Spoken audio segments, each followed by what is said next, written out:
एक समय की बात है। हिमालय की खाड़ी के किनारे एक छोटे से शांत गांव में राहुल नाम का एक युवा लड़का रहता था। राहुल अपने क्रोधी स्वभाव और चंचल मन के कारण गांव भर में प्रसिद्ध था। उसका मन हर समय विचारों से भरा रहता था।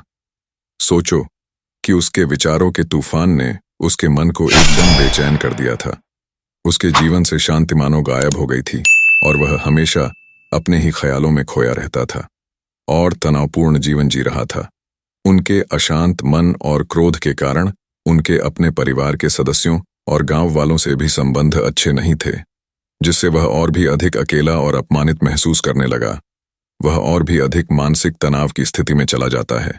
एक समय की बात है, राहुल अपने गांव की गलियों में घूम रहा था। तभी उनकी मुलाकात एक बौद्ध भिक्षु से हुई, जो एक पेड़ की छाया के नीचे ध्यान में बैठे थे। बौद्ध भिक्षु के चेहरे से निर्मल शांति की आभा झलक रही थी। इस असीम शांति में राहुल बौद्ध भिक्षु की ओर आकर्षित हुआ। जब राहुल बौद्ध भिक्षु के करीब आया तो उसे अपने आसपास एक सकारात्मक ऊर्जा का एहसास हुआ। भरत को एहसास हुआ कि इस असीम शांति और सकारात्मक ऊर्जा का स्रोत कहीं न कहीं इस बौद्ध भिक्षु के भीतर ही है। इसलिए वह वहीं बैठकर उसकी आंखें खुलने का इंतजार करने लगा। थोड़ी देर बाद जब बौद्ध भिक्षु की आंख खुली तो उसने एक युवा लड़के को अपने सामने बैठा पाया, जो बहुत तनावग्रस्त और नकारात्मक भावनाओं से भरा हुआ लग रहा था। राहुल ने बौद्ध भिक्षु की ओर उदार भाव से देखा और बहुत विनम्रता से कहा, मालिक, मेरा मन बहुत अशांत है और मेरे मन के विचार मुझे खाए जा रहे हैं। मुझे एक पल के लिए भी शांति महसूस नहीं होती। क्या आप मुझे सिखा सकते हैं कि मैं अपने अशांत मन को कैसे शांत करूं? बौद्ध भिक्षु ने राहुल की पीड़ा को समझते हुए करुण दृष्टि से देखा और कहा, मेरे प्यारे बच्चे, मैं तुम्हें एक कहानी सुनाना चाहता हूं। इस कहानी में मानसिक शांति और खुशी के रहस्य छिपे हैं। क्या आप कहानी सुनना चाहेंगे? राहुल ने हाँ में सिर हिलाया और पूरी एकाग्रता से कहानी सुनने को तैयार हो गया। उनके अंदर जिज्ञासा चरम पर थी। वो कहानी सुनने को बेताब था। बहुत समय पहले की बात है। एक नगर में शक्ति नाम का एक आदमी रहता था। शक्ति बेहद महत्वाकांक्षी व्यक्ति थे और उन्हें हर काम में लोगों से मदद की जरूरत पड़ती थी। यदि उसे किसी से असफलता और बुराई सुनने को मिलती थी तो वह गहरी चिंता और तनाव में चला जाता था। उनका मानना था कि सफलता और भौतिक शक्तियां वांछित खुशी देंगी, लेकिन वह जितना सफलता और प्रशंसा के पीछे भागता था उतना ही मानसिक तनाव में डूबता जाता था। लेकिन अचानक शक्ति का सामना उस समय के मशहूर बौद्ध भिक्षु से हो गया, जिसका नाम महाकौशल था। महाकौशल अपने शिष्यों को ध्यान की शिक्षा देते थे और वह स्वयं एक बहुत ही ध्यानमग्न और प्रबुद्ध व्यक्ति थे। महाकौशल की अद्भुत एकाग्रता से प्रभावित शक्ति ने उनसे अपने भटकते मन को शांत करने का उपाय जानना चाहा। शक्ति ने कहा कि महंत में हमेशा सफलता के पीछे भागता हूं और लगातार अधिक हासिल करने की कोशिश करते हूं, फिर भी मुझे कोई क्षणिक संतुष्टि या आत्मसंतुष्टि नहीं मिलती। इस निरंतर बेचैनी के बीच मैं शांति कैसे पा सकता हूं? बौद्ध भिक्षु ने करुण दृष्टि से उसकी ओर देखा और उत्तर दिया, आपका मन एक अशांत नदी की तरह है जो हमेशा बहती रहती है। आप कभी भी शांत नहीं रह सकते। इसलिए इस अशांत मन को शांत करने के लिए आपको अपने विचारों को बिना किसी रुकावट के जाने देने की कला सीखनी होगी। शक्ति को आश्चर्य हुआ और उसने पूछा कि मैं अपने विचारों को कैसे जाने दूं? आखिर मैं भी तो अपनी इच्छाओं और महत्वाकांक्षाओं से बंधा हुआ हूं। यह सुनकर बौद्ध भिक्षु मुस्कुरा दिए। बुद्ध भिक्षुक कहा, कल्पना करें कि आपके हाथ में पानी का एक गिलास है। अब आप इसे जितनी देर तक पकड़कर रखेंगे यह उतना ही भारी होता जाएगा, और अगर आप इसे काफी देर तक पकड़े रहेंगे तो आपके हाथ में दर्द होने लगेगा। लेकिन अगर आप उस पकड़ को ढीला कर दें और छोड़ दें तो आपका बोझ खत्म हो जाएगा। राहुल ने पूरी कहानी और उसका संदेश ध्यानपूर्वक सुना। वह समझ गया कि अपने विचारों और इच्छाओं से चिपके रहने से उसका बोझ बढ़ जाता है और अंदर ही अंदर अशांति पैदा कर देता है। अब राहुल को कहानी का अंत सुनने की उत्सुकता से प्रतीक्षा थी। कहकर बौद्ध भिक्षु ने कहानी जारी रखी। एक बौद्ध भिक्षु की बात मानकर शक्ति ने विचारों को त्यागने का अभ्यास शुरू कर दिया। वह बिना किसी पूर्व निर्णय के अपने विचारों और भावनाओं को आते और जाते देखता था। अब उसने विचारों को पकड़ना बंद कर दिया था। विचार उठते थे और अपने आप चले जाते थे। धीरे धीरे उसे यह एहसास होने लगा कि उसकी इच्छा और भावना ही सभी दुखों का कारण है।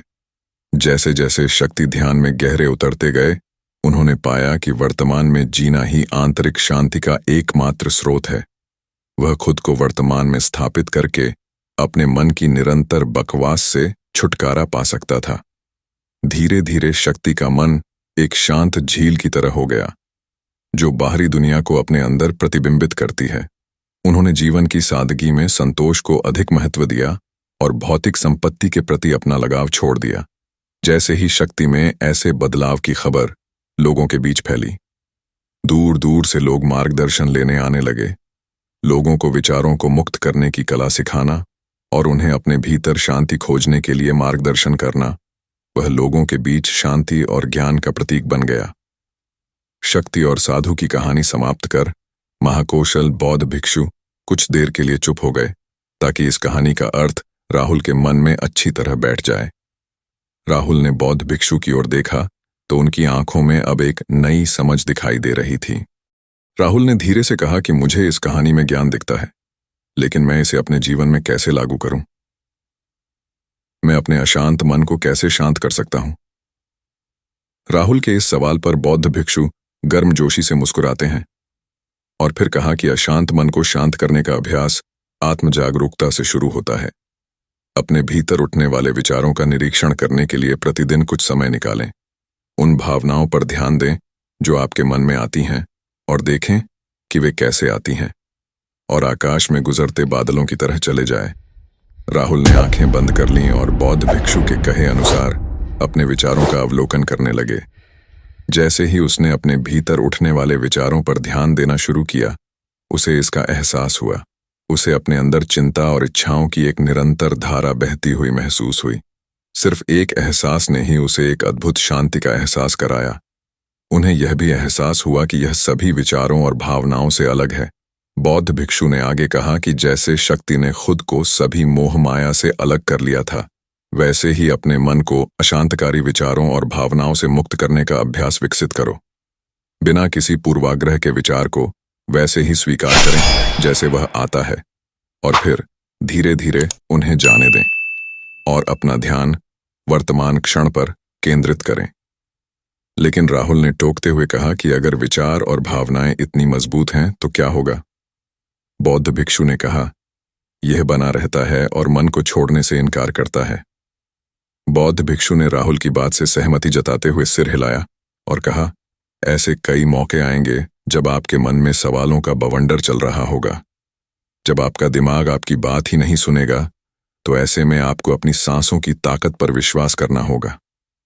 एक बार फिर भिक्षु ने राहुल से कहा, अपनी आंखें बंद करो और अपनी सांसों पर ध्यान केंद्रित करने के लिए अपने पेट को ऊपर उठता हुआ और मत्ता हुआ महसूस करे। बौद्ध भिक्षु ने बताया कि जब भी आपका मन अशांत हो तो तुरंत अपनी सांसों पर लौट आएं। सांस की वाद्य गति आपको तुरंत वर्तमान के चरणों में वापस खींच लेगी और आपको शांति का अनुभव कराएंगी। एक बौद्ध भिक्षु के निर्देशानुसार आने और जाने वाली सांसों पर ध्यान केंद्रित करने का प्रयास करे। इस छोटे से व्यायाम से उन्हें मानसिक शांति का अनुभव हुआ। उसे याद आया कि उसकी सांसें हमेशा उसके साथ थीं, जो उसे वर्तमान क्षण की याद दिलाती थीं, आराम और शांति लाती है।